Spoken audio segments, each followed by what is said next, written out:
messieurs, je suis très heureux de vous accueillir ce matin et vous remercier en mon nom et au nom du conseil municipal, de l'ensemble des élus, d'être venus aussi nombreux, et spécialement aux nouveaux habitants, à qui je souhaite bien sûr la bienvenue dans votre commune.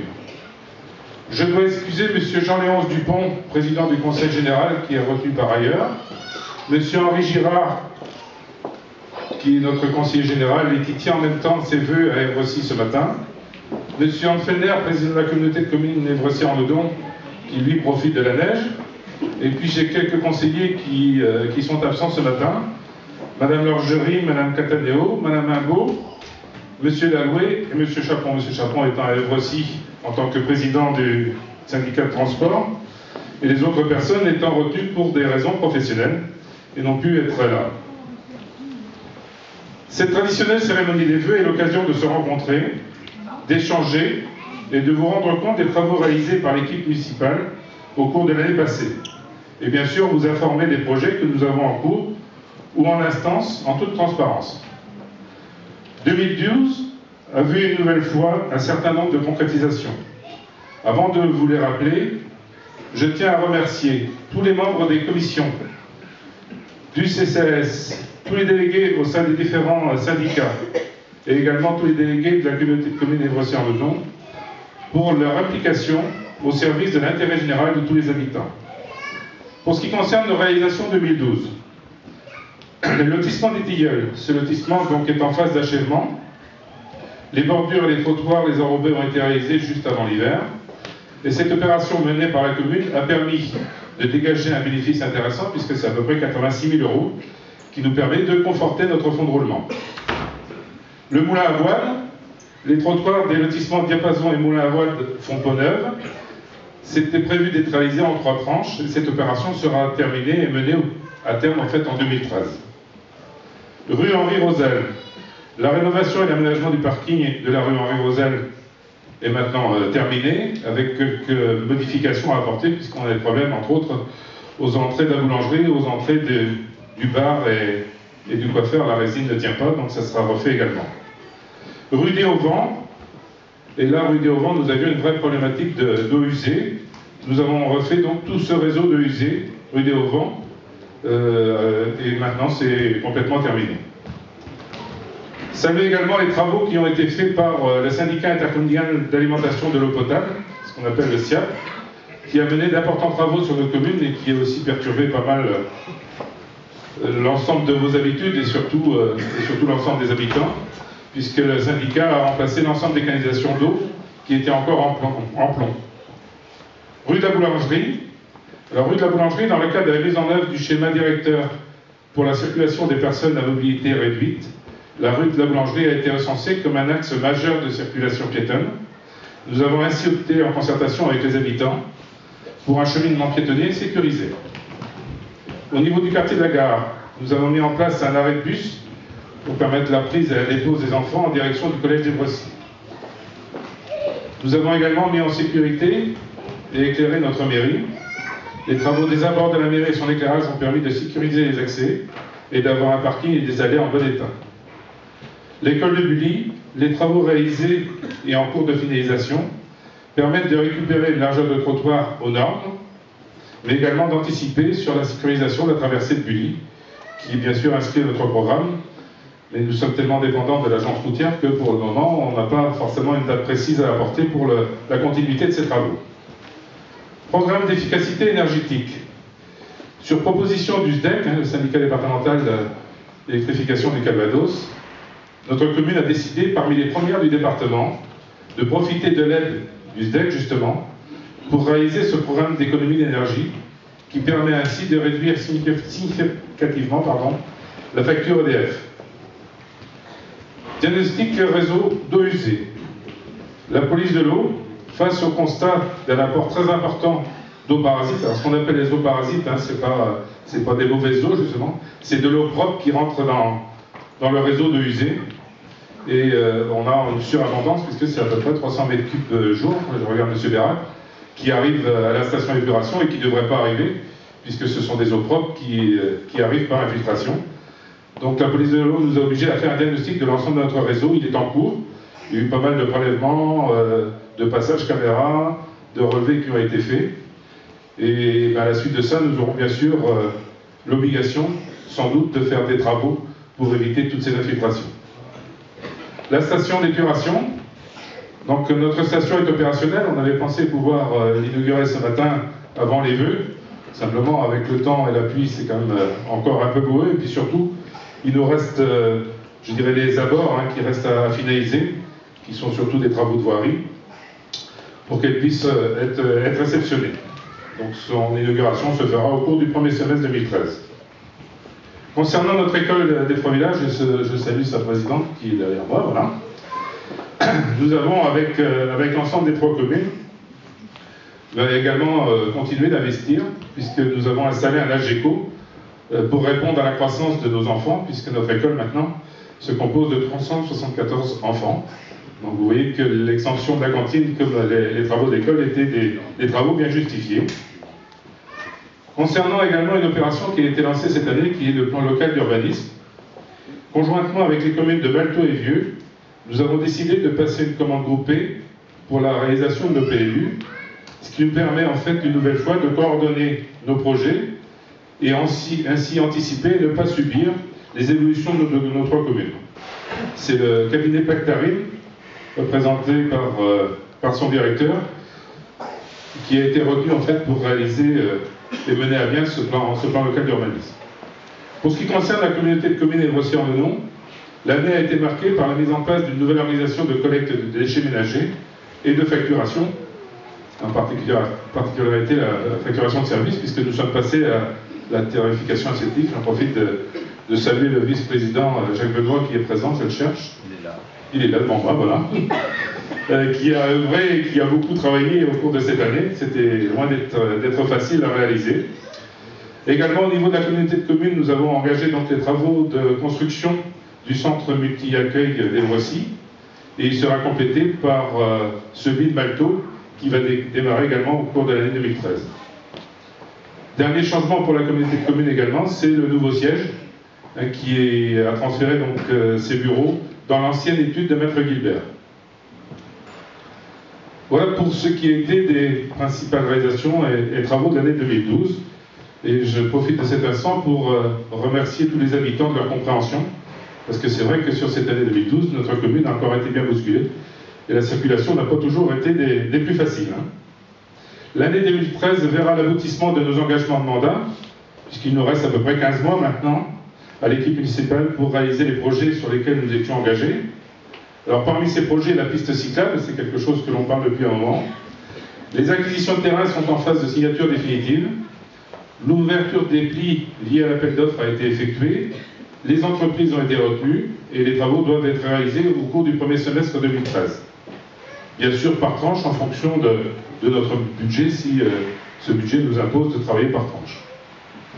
Les trottoirs du Moulin à Voile, j'en parlais tout à l'heure, comme prévu dès le démarrage de ce projet, la troisième tranche de réalisation des trottoirs des lotissements de Diapason et Moulin à Voile sera réalisée en 2013, et ça devrait se faire aussi au cours du premier trimestre. Rue Henri Rosel et RD 89, on en reparle encore, tout simplement puisque lorsque j'ai rencontré l'agence, un message spécial d'encouragement et des vœux de réussite au dernier né, que vous pourrez bien sûr découvrir dans le bulletin annuel. Au niveau de la vie associative, notre commune a la chance d'avoir une vie associative toujours intense. Elle est animée par de nombreux bénévoles. Je remercie leurs présidentes et présidents et les membres de toutes ces associations, qu'elles soient présentes sur notre commune ou qu'elles soient de nos trois villages. Je les félicite et les encourage à poursuivre cette dynamique pour 2013. L'année 2012 a enregistré pas mal de changements au sein du monde associatif, en particulier au niveau des présidences. Au niveau de l'association de loisirs de Févrol-Bulis, c'est Mme Maud Armand qui a pris la présidence à la tête d'un nouveau bureau. Je vais demander à Maud de nous rejoindre aussi, comme ça tout le monde va la connaître. Et je profite de cet instant pour remercier tout le travail qui a été accompli par l'ancien président Jean-Claude Leblanc et bien sûr toute son équipe, sachant que ce Jean-Claude Leblanc a été à la tête de cette association pendant 30 ans. Il a pu être des nôtres aujourd'hui, il s'en excuse, il nous a envoyé un petit mot, il avait des contraintes familiales, et en particulier de conduire sa petite fille. Donc en tous les cas, pour ceux qui sont là de l'équipe, merci pour tout le travail engendré depuis 30 ans. Et puis, bon courage à Maud et à toute son équipe, parce que je crois que les premières expériences sont les plus favorables, puisque grâce à Maud, on fait de la Zumba à Fevreux, et qui a beaucoup de succès, donc tant mieux. Deuxième association qui a vécu un changement de présidence, c'est le COFB. Le COFB, c'est Nicolas Chopin, qui est par là aussi, que j'ai vu. J'ai demandé à Nicolas de nous rejoindre aussi, pour qu'on connaisse le nouveau président du COFB. On peut l'applaudir et le féliciter d'avoir pris la place de M. Mitterrand. Donc avec une structure là aussi associative qui fonctionne bien. Le dernier changement de présidence, je ne sais plus s'il est là, c'est l'APE, je crois que je l'ai aperçu tout à l'heure. C'est M. Samuel Entrée qui a pris également la présidence de l'APE. Donc lui aussi, je lui ai demandé, ben voilà, je vais vous chercher de nous rejoindre et on l'applaudit également bien fort, puisque l'association de parents d'élèves est une structure également très importante sur nos communes, et en particulier concernant l'école de nos 3 villages. Il y a encore de la place, hein, ça va bien. Dernier point concernant cette vie associative, c'est la naissance au sein de notre commune de 2 nouvelles associations. La première, c'est l'association pour la défense du patrimoine de Fevreux-Bully, qui est présidée par Agnès Ricordo. Je ne sais pas si Agnès est là. Si elle n'est pas là, j'ai demandé à un des membres, Jacques, le secrétaire, par exemple, de venir nous rejoindre. Allez, Jacques, voilà. Donc, association de défense du patrimoine de Fevreux-Bully, qui a pour objet donc de sauvegarder et de restaurer l'ensemble du patrimoine de la commune, et en priorité l'église de Bully, puisque ça a été l'un des points essentiels de création de cette association. Et bien sûr, j'encourage toutes les personnes ici présentes et qui sont sensibilisées par ce sujet patrimoine à adhérer, à nous rejoindre au sein de cette association. Une autre association a vu le jour en toute fin d'année, c'est l'association Café Lecture, qui est présidée par Madame Annie Durand, que j'ai aperçue aussi. Voilà, Annie veut bien nous rejoindre également en tant que présidente de cette association, dont l'objet en fait est de partager avec ses membres des lectures, et les lectures de chacun de ses membres. Donc félicitations au nouveau président, et puis très heureux d'accueillir ces 2 nouvelles associations au sein de notre commune. Je souhaite un vif succès. Elle conforte ce tissu essentiel à la vie sociale de notre commune. Comme je l'ai fait préalablement à la création de l'association pour la défense du patrimoine, je profite de cette tribune pour lancer un appel aux bonnes volontés qui seraient intéressées pour créer une nouvelle association au sein de notre commune et qui concernerait le fleurissement de la commune. Et là aussi, l'ensemble du conseil qui m'entoure sont prêts à soutenir financièrement cette association et à l'accompagner dans tous ses projets. Et je sais que sur notre commune, on a encore pas mal de progrès à faire dans ce domaine-là. Donc je sais aussi qu'il y avait quelques personnes qui étaient intéressées par ce type d'association. J'aurai plaisir, j'espère, au cours de cette année 2013, de voir sa création. En tous les cas, je le souhaite, et n'hésitez pas à venir nous rencontrer pour mettre en place cette nouvelle structure. Pour ce qui concerne l'ensemble des détails de cette vie communale, je vous propose de consulter le bulletin municipal qui vient de sortir des presses. Il est tout chaud. Franck me l'a fait suivre hier soir. Il a été réalisé donc par la commission animation que préside Franck Robillard, que je félicite et que je remercie également l'ensemble de ses membres du travail qui a été réalisé. Je remercie également les membres du comité de lecture, je pense à Jean-Claude Leblanc et à son épouse, parce que c'est important lorsqu'on fait un document qui fait 35 pages, je crois que c'est ça, hein, ou 36 pages, on peut très bien avoir des coquilles à l'intérieur, et vous verrez, malheureusement on en a une petite qu'on a corrigée, on a fait un petit erratum dedans, donc il vous sera distribué la semaine prochaine. Voilà le nouveau bulletin de notre commune. L'activité que vous voyez déployée au sein de notre commune, elle est quand même très importante. Elle se fait grâce à l'implication de tous, les adjoints qui m'entourent, les conseillers municipaux, les agents municipaux que j'ai vus tout à l'heure et que je remercie, les secrétaires également qui sont présentes, parce que c'est grâce à une équipe complète comme celle-là, d'administratifs mais également d'élus, que nous réalisons tout ce qui est réalisé dans notre commune. Qu'ils en soient tous remerciés et félicités. Après ces quelques mots, je vais vous inviter bien sûr à prendre un verre. Mais avant, au sein de notre conseil, nous avons voulu mettre à l'honneur, pour changer un peu les habitudes, à l'honneur les jeunes talents de notre commune. Alors tout d'abord, un des jeunes talents qu'on voulait mettre à l'honneur, c'est Florent Turpin, que nous avons plaisir à retrouver sur les écrans de France 3 Basse-Normandie, pour nous commenter les rencontres sportives de tout type de disciplines. Et c'est aussi la raison pour laquelle il n'a pas pu être avec nous aujourd'hui, puisque je crois qu'il accompagne l'équipe de basket de Mondeville, je crois, en déplacement. Donc il devait être avec nous, et puis il a été appelé pour raison professionnelle, donc il ne sera pas des nôtres malheureusement. Il faut savoir que le métier de journaliste sportif fait de nombreuses envies en tous les cas. C'est un métier qui permet de communiquer la passion et transmettre justement cette passion au public. Pour devenir journaliste sportif, il faut aimer le sport, posséder une culture propre au monde du sport. Il doit connaître les règlements, les entraîneurs. Il doit également connaître l'ensemble des joueurs. Il lui faut bien sûr des qualités de journaliste sportif, à savoir une bonne culture générale, une capacité importante d'analyse, une bonne expression écrite et orale, être autonome, curieux, précis pour les parents. Il doit bien sûr aimer les voyages, la preuve, puisqu'il est en déplacement encore aujourd'hui. Et Florent, je crois qu'il dispose de toutes ces qualités, et en votre nom à tous, je souhaite lui adresser toutes nos félicitations, et j'espère avoir prochainement le plaisir de le recevoir parmi nous.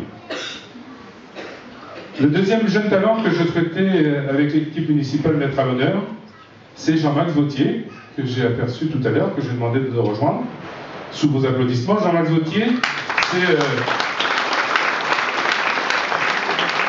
notre champion de France de voltige aérienne. Je crois que ce n'était pas forcément connu dans notre commune. Il a été, je crois que je ne me trompe pas, Jean-Max, il a été 7e du championnat d'Europe. Voilà, c'est ça. Et Jean-Max, en fait, il faut savoir que dans cette discipline, là aussi, il faut beaucoup de qualités, des qualités d'adresse, des qualités d'application, des qualités de travail, sachant que la principale des qualités pour être un voltigeur de haut niveau, je crois que c'est surtout beaucoup d'humilité. Donc, bravo Jean-Max, et très heureux de vous mettre à l'honneur aujourd'hui.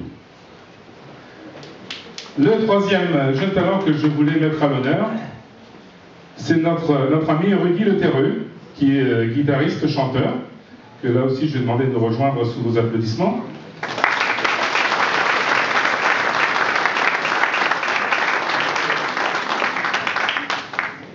Alors Rudy, en compagnie de ses amis, Nathan Poix et Antoine Lelaisan, ont constitué en 2010 un groupe qui s'appelle Buddies, de l'anglais Pop.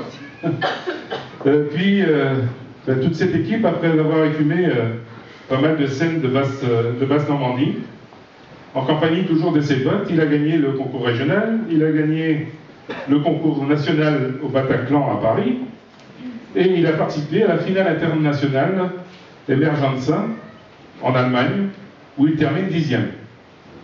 Il faut savoir également que ce groupe a eu le plaisir d'ouvrir le festival Tavieux, je crois qu'il y a 2 ans, donc, hein, c'est ça. Donc là aussi, bravo pour ces jeunes talents. Bravo aussi pour ce nouveau groupe qui a vu le jour. Il aura le plaisir d'ailleurs de nous faire part, avec beaucoup de gentillesse, un petit peu de son répertoire, en particulier de son album qui s'appelle Vice Versa. Ce groupe, c'est beaucoup de sonorités pop-rock, je crois que je ne me trompe pas, c'est ça, voilà. Donc il nous fera partager ses secrets de sonorité pop-rock tout à l'heure, et je le remercie d'avance. On peut l'applaudir, bien sûr.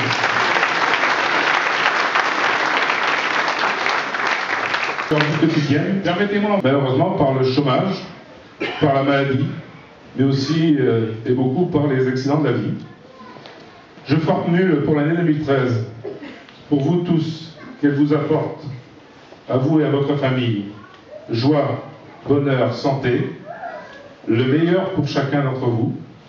Rappelons et souvenons-nous de ce que disait Gandhi, le futur dépend de ce que nous faisons au présent. Donc je vous encourage à méditer cette phrase de Gandhi, et je vous souhaite, ainsi que toute l'équipe municipale qui m'entoure, une très bonne année 2013.